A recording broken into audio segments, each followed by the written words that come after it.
ذرا ٹھہر کر سوچئے، کیا واقعی ایسا ہو سکتا ہے کہ صرف 3 دن میں بڑی سے بڑی بیماری کا اثر ٹوٹنے لگے؟ کیا سچ میں اللہ کے کلام میں اتنی طاقت ہے کہ جہاں ڈاکٹر جواب دے دے وہاں سے شفا کا دروازہ کھل جائے؟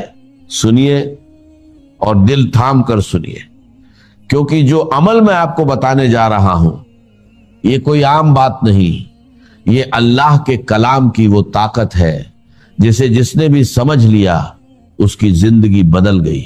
صبح کا وقت جب آپ نیند سے اٹھتے ہیں اور آپ کا پیٹ بالکل خالی ہوتا ہے، اسی وقت اگر کوئی شخص ان مقدس سورتوں کو پانی پر پڑھ کر دم کرتا ہے اور پھر وہ پانی پی لیتا ہے تو اللہ کے فضل سے اس کے اندر جو بھی بیماری ہوتی ہے اس کی جڑ ہلنی شروع ہو جاتی ہے۔ صرف 3 دن، جی ہاں صرف 3 دن اگر یہ عمل لگاتار کر لیا جائے تو بڑے سے بڑا مریض جسے ہر جگہ سے مایوسی مل چکی ہو، جسے ڈاکٹر بھی کہہ چکے ہو کہ اب علاج ممکن نہیں، اللہ کے کلام کی برکت سے وہی شخص شفا پانا شروع کر دیتا ہے۔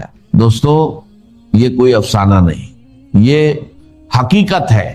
اللہ نے اپنے کلام میں ایسی تاثیر رکھی ہے کہ جو بندہ ہر دروازے سے مایوس ہو جاتا ہے اس کے لیے یہی کلام امید کا دروازہ کھول دیتا ہے۔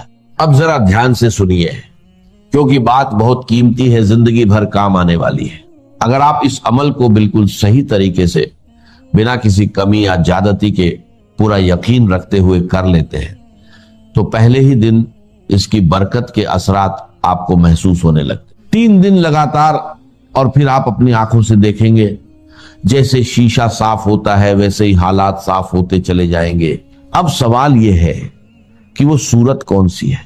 تو سنیے، وہ صورت اتنی مشہور ہے کہ ہر شخص اسے جانتا ہے، پڑھا لکھا ہو یا ان پڑھ، جس نے کبھی قرآن نہیں بھی پڑھا اسے بھی یہ صورت یاد ہوتی ہے۔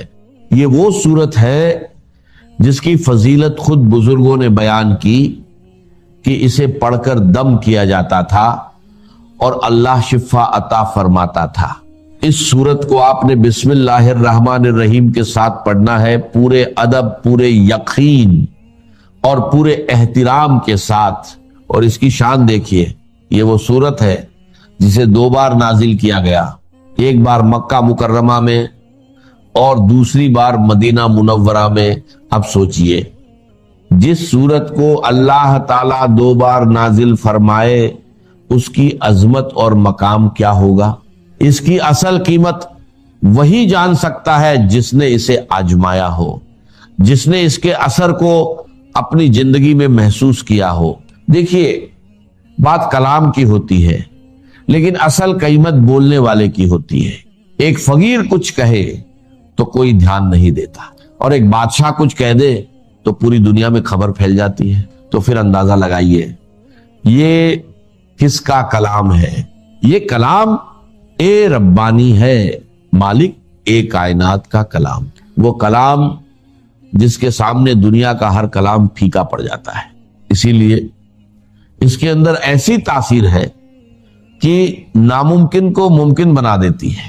ڈاکٹر خود کہتے ہیں کہ ہاسپٹلز میں جہاں مریض آخری حالت میں ہوتے ہیں، جہاں وہ وینٹیلیٹر پر ہوتے ہیں، وہاں قرآن کی تلاوت چلائی جاتی ہے اور صرف سننے کی برکت سے اللہ ان مریضوں کو راحت اور شفا عطا فرما دیتا ہے۔ اتنی عظیم طاقت ہے اللہ کے کلام میں، اور اس کے اندر کچھ ایسے حروف بھی ہیں جیسے الف، لام، میم، جن کے بارے میں فرمایا گیا کہ یہ اللہ اور اس کے بندے کے درمیان راج ہے۔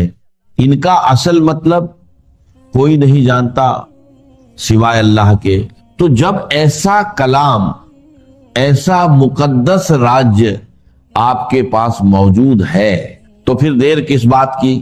یقین کے ساتھ، ادب کے ساتھ اور مکمل طریقے سے اس عمل کو کیجئے، اور پھر خود اپنی آنکھوں سے دیکھیے کہ اللہ کا کلام آپ کی زندگی میں کیسی تبدیلی لاتا ہے، کیسے بیماریاں دور ہوتی ہیں اور کیسے بند راستے کھلنے لگتے ہیں، بس شرط ایک ہے یقین، پورا یقین، کیونکہ جہاں یقین ہوتا ہے وہیں سے شفا شروع ہوتی ہے، اور جہاں اللہ کا کلام ہوتا ہے وہاں ناممکن بھی ممکن بن جاتا ہے۔ ذرا غور کیجئے، کتنی عظیم بات ہے کہ ہمیں قرآن پڑھانے والے خود صاحب ایک قرآن مصطفیٰ صلی اللہ علیہ وسلم ہے، اور 12 سال کی مدت میں آپ نے یہ کلام سکھایا۔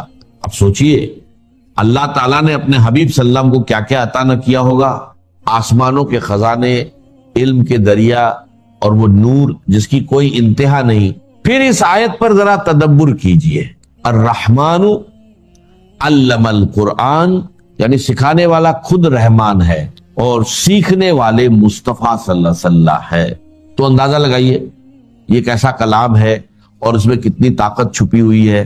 یہ وہی کلام پاک ہے جس کی سب سے پہلی سورت سورہ فاتحہ شریف ہے۔ اب ذرا اس کی شان سنیے، یہ سورت نور بھی ہے، روشنی بھی ہے، اور زندگی کو بدل دینے والی حقیقت بھی ہے۔ یہ وہ سورت ہے جو دلوں کو سکون دیتی ہے، جسمانی اور روحانی بیماریوں کا علاج ہے۔ ایسی کوئی بیماری نہیں جس کا حل اس سورت میں موجود نہ ہو۔ اگر آپ اس سورت کو پڑھ لیں اور اس کے ساتھ وہ دوسری سورت بھی پڑھیں جس کا ذکر آگے آئے گا، تو یقین جانیے آپ حیران رہ جائیں گے کہ اللہ کے کلام میں کیسی زبردست تاثیر ہے۔ ذرا توجہ سے سنیے، اگر آپ صرف 10-15 منٹ پورے یقین اور دھیان کے ساتھ یہ عمل کر لیں تو سمجھ لیجئے آپ کی زندگی بدل سکتی ہے۔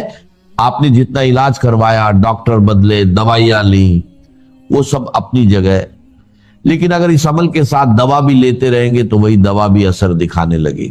بہت سے لوگ کہتے ہیں کہ ہم نے ہر علاج کر لیا مگر شفا نہیں ملی۔ یاد رکھیے، جب یہ کلام پڑھا جاتا ہے تو مسائل خود بخود حل ہونے لگتے ہیں۔ یہ ایک بابرکت عمل ہے، چاہے آپ بیمار ہوں یا نہ ہوں، اسے ضرور کیجئے، کیونکہ اس کی برکت سے زندگی کے بگڑے ہوئے حالات بھی سنور جاتے ہیں۔ اب سنیے قرآن کی تاثیر کا ایک واقعہ۔ ایک صحابی قرآن کی تلاوت کر رہے تھے، پاس ایک گھوڑا بندھا تھا۔ اچانک وہ بے چین ہو کر اچھلنے لگا۔ جب انہوں نے دیکھا تو ایک بادل سا تھا جس میں چراغ روشن تھے۔ صبح یہ واقعہ نبی کریم صلی اللہ علیہ وسلم کو بتایا گیا تو آپ نے فرمایا وہ فرشتے تھے جو تمہاری تلاوت سننے آئے تھے۔ یعنی جہاں تک قرآن کی آواز پہنچتی ہے وہاں تک اللہ کی رحمت نازل ہوتی ہے۔ اسی طرح اگر کوئی قرآن پڑھ کر بیمار پر دم کرے تو اس کا اثر پھولوں کی خوشبو کی طرح ہر طرف پھیلتا ہے، دل کو سکون اور دماغ کو تازگی ملتی ہے۔